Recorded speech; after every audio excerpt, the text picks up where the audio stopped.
ஒரு புதிய மாதத்தின் முதல் நாளுக்குள்ளே நாம் வந்திருக்கிறோம். இந்த மாதத்துல ஆண்டவர் எனக்கு என்ன வாக்கு வைத்திருக்கிறார், எப்படி நடத்த போகிறார் என்ற எண்ணம் உடைய உள்ளத்தில் இருக்கலாம்.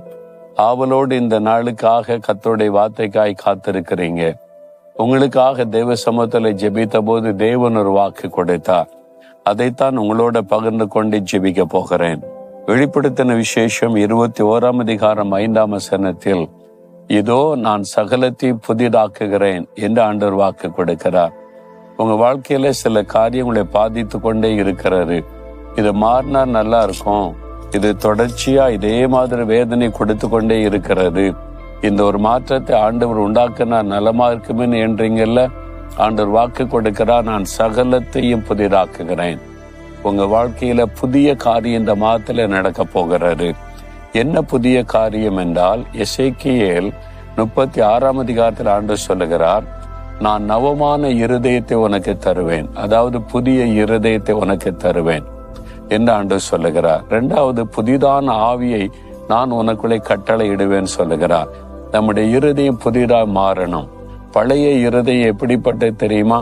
இயேசு சொன்னார், மனுஷனுடைய இருதயத்துக்குள்ள இருந்து பொல்லாத சிந்தனை, விபச்சாரம், வேசித்தனம், அசுத்தம், காமவிகாரம், பகைகள், சண்டைகள், மதிகேடுகள், பெருமைகள் எல்லாம் புறப்பட்டு வந்து மனுஷனை தீட்டுப்படுத்தும் என்றார். மனுஷனுடைய இருதயத்திற்குள் இத்தனை பாவ காரியம் இருக்கிறது. இந்த பாவத்தோடு ஆண்டவர் எப்படி ஆசீர்வதிக்க முடியும்? அதனால ஆண்டவர் சொல்றார், உனக்கு புதிய இருதயத்தை தருகிறேன். பாவம் நிறைந்த பழைய இருதயத்தை மாற்றிவிட்டு ஒரு புதிய இருதயம், அன்பு, சாந்தம், பரிசுத்தம், தாழ்மை, இரக்கம், மனதுருக்கம், விசுவாசம் போன்ற நற்குணங்கள் நிறைந்த ஒரு இருதயம் உங்களுக்கு தேவைதானே? நீங்க கேளுங்க. இன்றைக்கு உங்களுடைய இருதயத்திலே மாற்றம். உங்களுடைய ஆவி, புதிதான ஆவியை கட்டளையிடுவேன் என்று ஆண்டவர் சொல்லுகிறார்.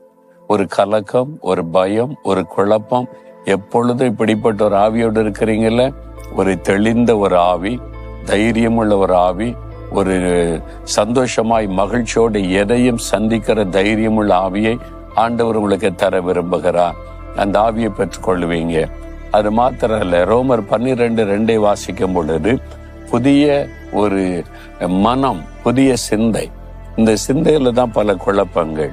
தவறானதை சிந்திக்கிறது, தப்பானதை சிந்திக்கிறது, நேர்மறையானதை சிந்திக்கிறது. பிசாசு இந்த சிந்தைக்குள்ள நுழைந்துதான் நம்முடைய வாழ்க்கையை நிறைய ஆசீர்வாதத்தை கெடுக்கிறான். இந்த சிந்தை மறுரூபம் ஆயிட்டா நம்முடைய வாழ்க்கை ரொம்ப ஆசீர்வாதமா இருக்கும். ஆனால் ஆண்டு சொல்ல, புதிய சிந்தையை உங்களுக்கு தருகிறேன் என்பதாய். அப்ப நம்முடைய இருதயம் புதிதாய் மாறும், நம்முடைய ஆவி புதிதாய் மாறும், சிந்தை புதிதாய் மாறும். இந்த மாற்றம் நம்முடைய வாழ்க்கையில எல்லா காரியமும் புதுசாக நடக்கும். புதிய நன்மைகள், புது ஆசீர்வாதங்களை காண்பீங்க, புதிய வழிகள் திறக்கப்படுவதை காண்பீங்க. விசுவாசிக்கிறீங்களா?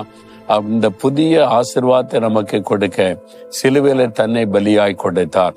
இன்னைக்கு விசுவாசத்தோடு சொல்லுங்க, இதயத்துல கை வைங்க.